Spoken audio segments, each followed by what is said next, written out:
There are two things. Number one হচ্ছে যে তার ব্যক্তিগত ইনকাম কত, এটা এটা একটা কোশ্চেন। আর আরেকটা কোশ্চেন হচ্ছে দল কিভাবে চলে। তার ব্যক্তিগত তারেক রহমান সাহেব কিভাবে চলে এটা আপনার জানার কোনো রাইট নেই। উনি যখন প্রধানমন্ত্রী হবে তখন আপনি যেতে পারেন, উনি যদি সংসদ সদস্য হয় তখন জানতে পারেন। এখন আপনার জানার কোনো রাইট নেই। কিন্তু আমি যখন ভোটার হিসেবে তাকে বিবেচনা করব না, ডক্টর সালাম আমাকে একটু বোঝার জন্য, মানে আমি যখন ভোটার হিসেবে ওনাকে বিবেচনা করব যে উনি। আসসালামু আলাইকুম প্রিয় দর্শক, আজকে গুরুত্বপূর্ণ ভিডিও ফুটেজে আপনাকে স্বাগত।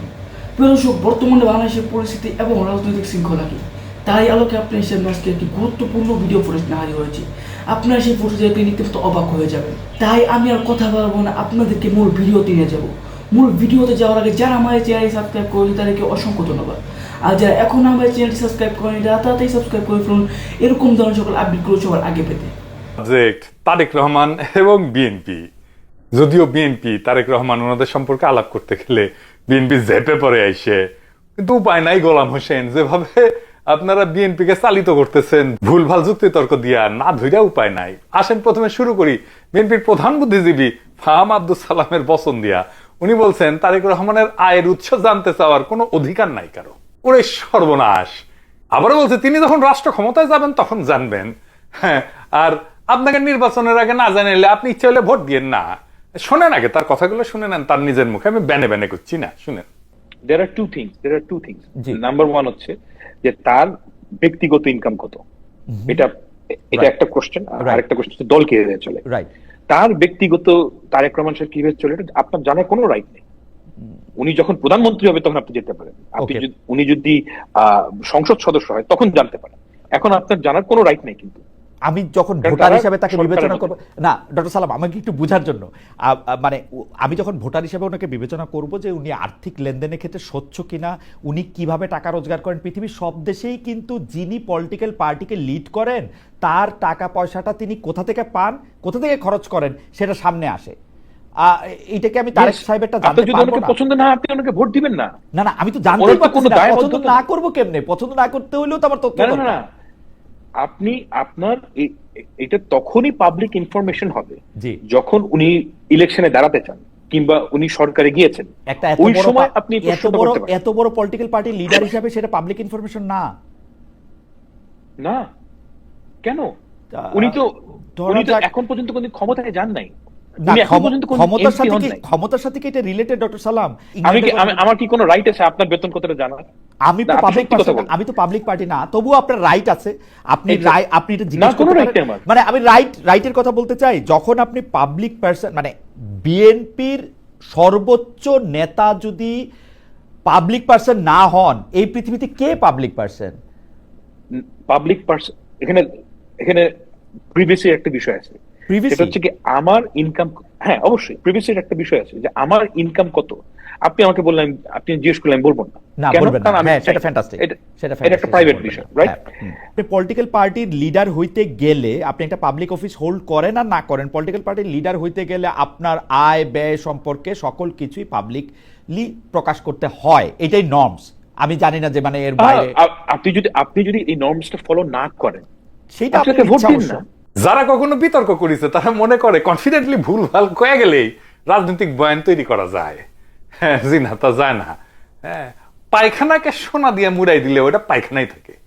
এর আগেও ফার্ম ভুল ভাল থিওরি কপসাইতো, আমি প্রাইভেটলি বলতাম। এখন আর প্রাইভেটলি বলার দায় নাই, তাই পাবলিকলি কই ফার্মের এই তত্ত্ব কেন সোনায় মোড়ানো পায়খানা। নেতা রাষ্ট্রীয় পদে ছিলেন না তাই আয় জানানো জরুরি না। এই যুক্তি শুধু বিভ্রান্তিকর না, এটা গণতন্ত্রের মূলে কুঠারাঘাত করা। ফাহাম বলছে যে নির্বাচিত হওয়ার পরে জনগণ জানতে চাইতে পারে, তার আয়ের উৎস জানাতে বাধ্য না। আপনি চাইলে ভোট দেন না। এই কথাগুলো শুনতে নিরীহ লাগলেও বাস্তবে এগুলোর মধ্যে গণতন্ত্র, স্বচ্ছতা, জবাবদিহিতার বিরুদ্ধে একটা ভয়ঙ্কর চক্রান্ত লুকায় আছে। আসেন আমরা যুক্তিগুলা ধাপে ধাপে স্তরে স্তরে বিশ্লেষণ করি, এটা বোঝা দরকার। আসেন আল্লাহর নামে শুরু করি। এই যে নির্বাচিত হওয়ার পরে জানতে চাইতে পারেন, এই বক্তব্যের ফাঁকটা কোথায়? এটা প্রিএমটিভ জবাবদিহিতা এড়ায় যাওয়ার একটা ধূর্ত কৌশল। রাষ্ট্রবিজ্ঞানের ভাষায় এটাকে প্রি লেজিটিমেসি ওপাসিটি বা বৈধতা পাওয়ার আগেই স্বচ্ছতার তত্ত্ব বলে। এইখানে এক ব্যক্তি জনগণের ভোট চাইতেছেন, অথচ নিজেকে জনগণের জবাবদিহিতার বাইরে রাখতে চাইতেছেন যতক্ষণ না তিনি ক্ষমতায় আসেন। কিন্তু আধুনিক গণতন্ত্রে প্রার্থী ভোট চাওয়ার মুহূর্ত থেকেই জবাবদিহিতা শুরু হয়। বিএনপি তো ভোট চাইছে, তারেক রহমানও ভোট চাইছে। আপনি ভোট চাইতেছেন মানেই আপনি জনগণের প্রতিনিধি হইতে চাইতেছেন। আপনার ওই মুহূর্ত থেকে আপনার জবাবদিহিতার দায়ও তৈরি হইতেছে। জনগণের প্রতিনিধি মানে আপনি জনগণের সামনে খোলা বইয়ের মতো হইতে হবে। বাংলাদেশেও সব দেশেই নির্বাচনের আগে প্রার্থীদের সম্পদ, আয়, দেনা পাওনা জানানো বাধ্যতামূলক। শুধু জানানো না, পাবলিক রেকর্ড জমা দিতে হয়। নেতা না জানাইলে জনগণ জানতে চাইতে পারে। এটা এমন একটা কথা যেন আপনি বলতেছেন আমি দোকান খুলবো, কিন্তু আমার পণ্যের উৎস জানতে চাইলে আমি বলবো আগে কেনেন তারপরে জানবেন। তো নির্বাচন যদি ধরেন ফেব্রুয়ারিতে হয় বা ডিসেম্বরেই হয়, তো তার 1 মাস আগে তো উনি সাবমিট করবেন নমিনেশন, ওটার সাথেই উনার আয়ের উৎস জানাইতে হবে ওই দিনই। তার মানে ভোটের আগেই জানাইতে হবে, ভোটের পরে না। পাবলিক অফিসে উনি যাক বা না যাক, উনি ভোটে হারিয়ে গেলেন, তাও এটা জানানো থাকবে পাবলিককে। আপনারা ভোট দিয়েন না, এটাই গণতন্ত্র নাকি চাঁদাবাজির ভাষা?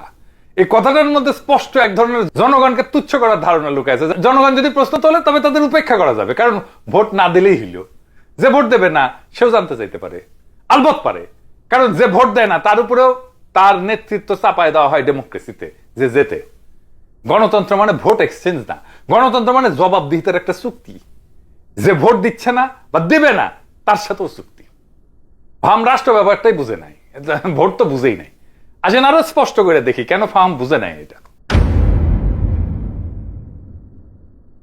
গণতন্ত্রে যে জবাবদিহিত চুক্তি সেটা শুধু ভোটারের সাথে না, সমস্ত নাগরিকের সাথেই হয়। এমনকি ভোট তাকে নাও দেয়, কারণ গণতন্ত্রের নেতা শুধু ভোটারদের প্রতিনিধি না, তিনি সমগ্র জনগণের সেবক। এটা 3টা স্তরে একটু ব্যাখ্যা করা যাইতে পারে। ধরেন নৈতিক এবং রাষ্ট্রনৈতিক স্তর। গণতন্ত্র মানে হইল পুরা জনগোষ্ঠীর উপরে নেতার কর্তৃত্ব, কেবল ভোট যে দিচ্ছে তার উপরে না। একজন নাগরিক ভোট না দিলেও তিনি কর দেন তো, ট্যাক্স দেন, আইন মানেন তো, রাষ্ট্রের নিরাপত্তা ব্যবস্থার অংশ হন তো, রাষ্ট্রের নাগরিক সেবার গ্রাহক হন তো। সেই জন্য নেতা বা শাসকের প্রতি তার জবাবদিহিতার দাবি আছে। রুশো বলছিলেন legitimacy comes from general will, not just the vote. এই জেনারেল উইল হচ্ছে সার্বভৌম ইচ্ছা। যে তারেক রহমানকে ভোট দিবে না সেও এই জেনারেল উইলের পার্ট।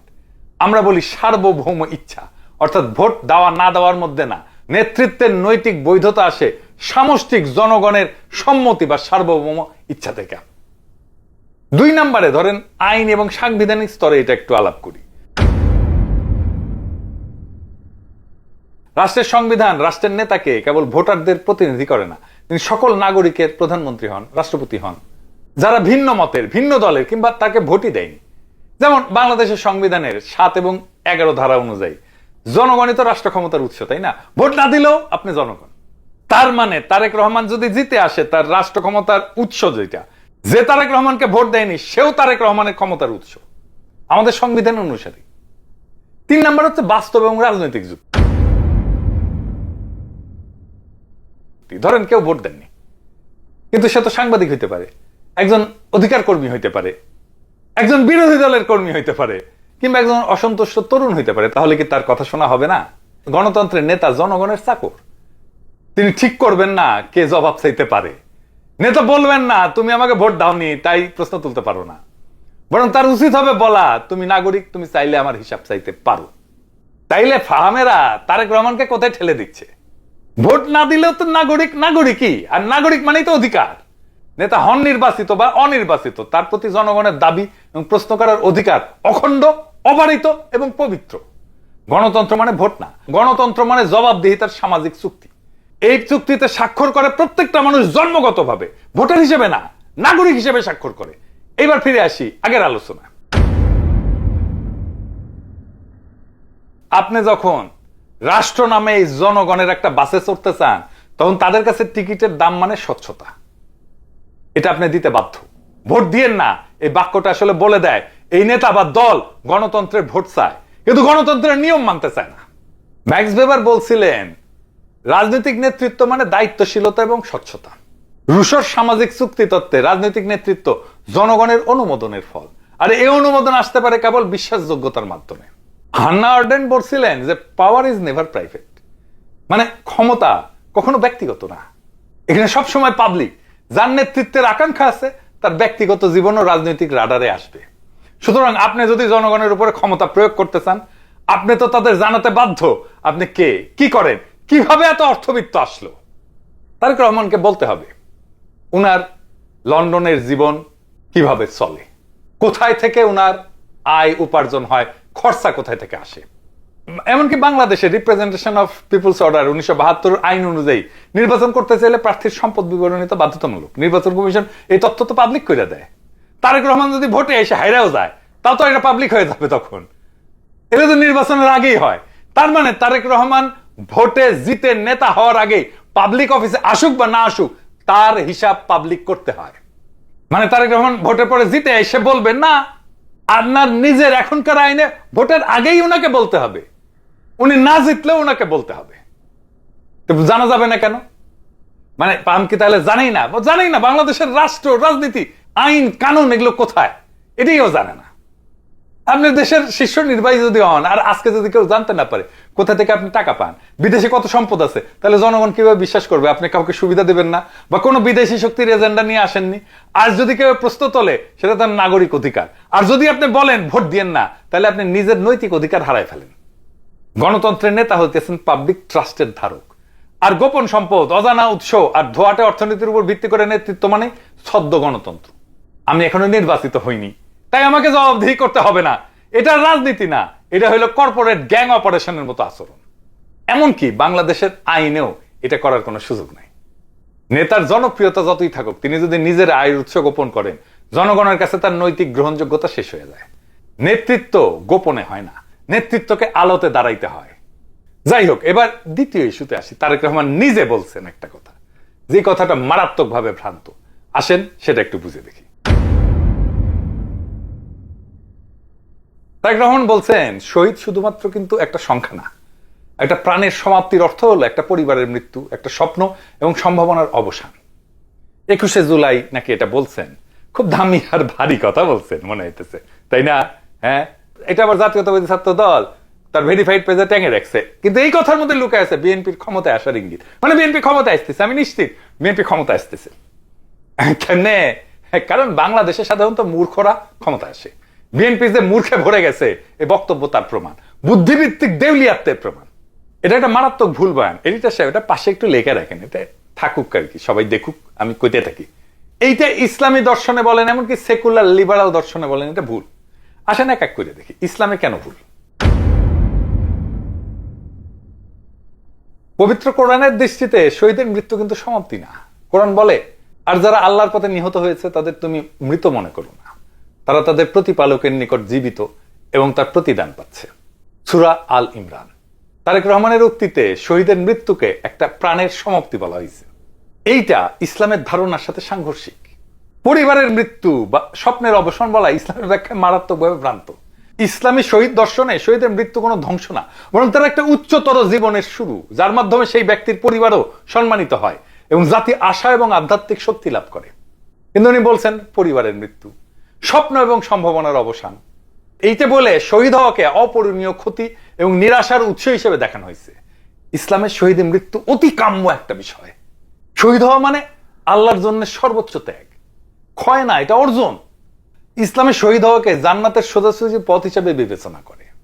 শহীদ তো নিজেকে না, শহীদের নিজের জীবন উৎসর্গ করে, কিন্তু জাতিকে বাঁচাতে সে আত্ম উৎসর্গ করে। ফলে তার পরিবার, স্বপ্ন এবং সম্ভাবনা একটা বৃহত্তর অর্থে পূর্ণতা পায়, নিঃশেষ হয় না। কিন্তু ওনার উক্তিতে এই আত্ম উৎসর্গকে ব্যক্তিগত ট্র্যাজেডি বানায় ফেলা হয়েছে, পরিবারের একটা ট্র্যাজেডি বানায় ফেলা হয়েছে। এটা ট্র্যাজেডি না, এটা হিরোইজম। শহীদ তার আত্মদানের মাধ্যমে মহাজীবনের সাথে যুক্ত হয়ে যায়, তার স্পিরিচুয়াল জার্নি পূর্ণতা পায়। তারেক রহমানের এই উক্তিটা ইসলামের শহীদ সংস্কৃতি, আত্মত্যাগবাদের ভাবধারা এবং মৃত্যু পরবর্তী চেতনার সাথে স্পষ্টভাবে সাংঘর্ষিক। উনি শহীদের মৃত্যুকে জাগতিক দৃষ্টিভঙ্গিতে ক্ষতি এবং শূন্যতার প্রতীক হিসেবে তুলে ধরছেন, যেখানে কোরআন তার চিরজীবন বিজয় এবং রুহানি সাফল্য হিসেবে বিবেচনা করে। এবার আসেন দেখি ওনার বক্তব্য কি সেকুলার লিবারাল হিউম্যানিস্ট ধারণাতেও পুরোপুরি সঠিক। ব্যক্তিকে পরিবারে সীমিত করে ফেলা এটা হিউম্যানিজমের সঙ্গেও সাংঘর্ষিক। সেকুলার হিউম্যানিজমে একজন ব্যক্তি কেবল তার পরিবারের সদস্য না, তিনি একটা বৃহত্তর সমাজের নৈতিক, রাজনৈতিক এবং সাংস্কৃতিক অংশ। শহীদের মৃত্যু যদি হয় রাজনৈতিক সংগ্রামে আত্মদান, তাহলে সেটা কেবল পরিবারের মৃত্যু না, বরং তার সমাজকে আগায় নিয়ে যাওয়ার সংগ্রামের অংশ। কিন্তু উনি বললেন শহীদের মৃত্যুতে কেবল ব্যক্তি এবং পরিবার ক্ষতির সম্মুখীন হয়, সমাজ এবং রাষ্ট্রে তার অবদান বা অর্জনের মূল্যায়ন এটা নাই ওনার বক্তব্যে। উনি আবারও বলছেন স্বপ্ন এবং সম্ভাবনার অবসান, এটা তো বিপ্লবী চেতনার অবমাননা। সেকুলার বিপ্লবী দর্শনে শহীদের মৃত্যুতে সম্ভাবনার অবসান না, সম্ভাবনার রক্তস্নাত জন্ম হয়। ওনার উক্তিতে শহীদকে একটা রাজনৈতিক ঘটনার নায়ক হিসেবে উপস্থাপন করার প্রচেষ্টা নাই, কিন্তু শহীদ তো রাজনৈতিক নায়ক, সে পরিবর্তনের প্রতীক, সে নতুন সম্ভাবনার জন্ম। কিন্তু তারেক রহমানের উক্তিতে শহীদ একটা দুর্ভাগ্যজনক পারিবারিক ক্ষতি এবং স্বপ্ন ভঙ্গের প্রতীক মাত্র। কারণ শহীদ হওয়া মানে অকারণে একটা পরিবার ধ্বংস হয়ে গেল। এই বক্তব্য কোনো রাজনৈতিক শক্তি তৈরি করে না, বরং দুর্বলতার ভাষা তৈরি করে। এইবারে শেষ দেই আব্দুল সালামের শ্বশুরের বাক্য দিয়া। উনি পন্দের আলোতে সাক্ষাৎকার দিচ্ছেন। উনি বলছেন রাজনীতিতে দক্ষিণপন্থীদের উত্থান দেখিতেছেন, তিনি উদ্বিগ্ন, মারাত্মক কথা বলছেন। যে পত্রিকায় সাক্ষাৎকার দিয়ে জনাব আলমগীর রাজনীতিতে তথাকথিত দক্ষিণপন্থার জুজুবুড়ি দেখাইতেছেন, সেই পত্রিকা পরিবার মানে এই পন্দের আলো আর দিল্লি স্টার এটার সাথে যুক্ত সাংস্কৃতিক রাজনৈতিক বলয় গত 17 বছর বিএনপিকে শুধু ব্র্যাকেটবন্দি দক্ষিণপন্থার আড়ত হিসেবে প্রচার করে নাই, একই সাথে সেই দক্ষিণপন্থার শক্তিকে নির্মূল করতে যুদ্ধ চালায় যাওয়ার মতো ন্যায্যতা সম্মতি উৎপাদন করে গেছে। উনি যখন বিএনপির মহাসচিব হইলেন তখন বিডি নিউজ একটা স্টোরি করলো, ডানমুখী বিএনপিতে আবার বাম ঘরানার মহাসচিব। সেই বিএনপি এখন ডানপন্থার উত্থান দেখে উদ্বিগ্ন। তার মানে দেখেছেন তো কি ট্রান্সফরমেশন হয়েছে। আমি যাই কই, 2013 সালে বিবিসিতে একটা স্টোরি প্রকাশিত হয়েছিল 35 বছরের রাজনীতিতে কি পরিবর্তন এনেছে বিএনপি এই শিরোনামে। সেখানে অধ্যাপক সিরাজুল ইসলাম বলছিলেন যে তিনি মনে করেন বিএনপির এই জোট ধর্মভিত্তিক বা ডানপন্থী দলগুলোকে জায়গা করে নেওয়ার শক্তি যোগাইতেছে। এর থেকে বিএনপি বাইরে আসতে পারবে কিনা সে ব্যাপারে তার সন্দেহ আছে। খোদা তাআলা মেহেরবান, উনি সিরাজুল ইসলাম চৌধুরীর সন্দেহ দূর করে দিচ্ছেন, আলহামদুলিল্লাহ। যাই হোক, এখন দেখার বিষয় সে পন্দের আলো আর দিল্লি স্টারের ঘোড়ায় চেপা মির্জা ফখরুল ইসলাম আলমগীরেরা কত দূর যাইতে পারবেন। ওনারা যাবেন, তবে মরণের পথে যাবেন। কারণ ওনারা অচিরেই বিগত 17 বছরের চলা ছায়াযুদ্ধকে আবার এই জমিনে ফিরাই নিয়ে আসবেন। রক্ত পিপাসু প্রগতিশীল বয়ান এবং হিন্দুত্ববাদী ব্রাহ্মণ্যবাদী বামপন্থার কোলে চেপে ভারতীয় আধিপত্যবাদের বিরুদ্ধে লড়াকু শক্তিকে নির্মূলের বদ্ধভূমিতে পরিণত করবেন বাংলাদেশকে। জি, সে আলামত স্পষ্ট। হাসিনার ফ্যাসিবাদে রাজনীতির যে সমস্ত ভাষা, বয়ান, কালচারাল যে সমস্ত উপাদানকে জনগণ ছুঁড়ে ফেলে দিচ্ছে 24-এর বিপ্লবে, আর সেইগুলা ব্যবহার কইরা 5ই আগস্টে পরাজিত শক্তিগুলো তাদের পুরনো সেই অস্ত্রের ভাষায় শান দিচ্ছে, বয়ান তৈরি হইতেছে। 1 বছরের মধ্যে এই অবস্থা দেখেন। বিএনপি তাহলে মনে রাখা উচিত, বাংলাদেশের নতুন আওয়ামী লীগ হইতে চাওয়া বিএনপিকে রুখে দেওয়ার মতো শক্তিও বাংলাদেশে উত্থিত হবে। বিএনপির কোনো ভবিষ্যৎ নাই এই রাস্তায় গেলে। বিএনপি জয় বাংলা হয়ে যাবে যেভাবে আওয়ামী লীগ হয়ে গেছে। বিএনপি আজ এক ঐতিহাসিক সন্ধিক্ষণে দাঁড়ায়। সামনে একদিকে ক্ষমতার সম্ভাবনা, অন্যদিকে নৈতিক এবং আদর্শিক দেউলিয়াত্বের বিপদ। যারা মনে করে অন্ধকার ঘরে ঢুকে দেওয়ালে হাত রেখা পথ পাওয়া যায়, তারা ভুলে যায় রাজনীতি শুধু কৌশলের খেলা না, এটা বিশ্বাস এবং মূল্যবোধের যুদ্ধ। আপনি যদি জনগণের ভোট চান, তবে তাদের আস্থা অর্জন করতে হবে স্বচ্ছতা দিয়া, জবাবদিহিতার চুক্তি দিয়া, শহীদের আত্মদানকে শুধু পরিবারের কান্না না, রাজনৈতিক শক্তির উৎস হিসেবে মেনে নেয়া।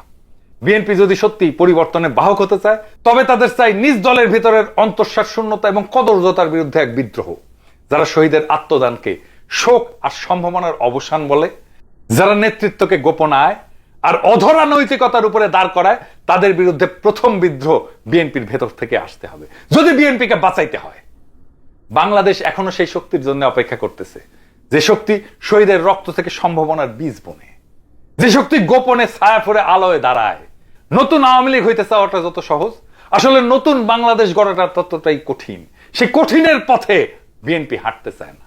আর সেই বাংলাদেশ গড়ার জন্য দল না, নতুন মূল্যবোধের নেতৃত্ব প্রয়োজন। শুরু হোক সেই নেতৃত্বের উন্মেষ বিএনপির ভেতর থেকেই হোক, কোনো অসুবিধা নাই। নইলে ইতিহাস আবারও বিএনপিকে শুধু একটা ব্যর্থ সম্ভাবনা হিসেবে রায় দিয়ে যাবে। বাংলাদেশে আর একটা আওয়ামী লীগ না, আর একটা বিকল্প দরকার, সত্যিকারের বিকল্প, যেটা ক্ষমতার মোহনা আলোকিত নেতৃত্বের পথে হাঁটে, জনগণকে সাথে নিয়ে জনগণের সকল সম্ভাবনাকে উন্মুক্ত করে দেয়। ইনকিলাব জিন্দাবাদ। প্রিয় দর্শক, আপনারা সেই আলোচনাটি শুনেছেন। সেই আলোচনাটি নিয়ে আপনার কি মতামত অবশ্যই কমেন্ট বক্সে জানাবেন।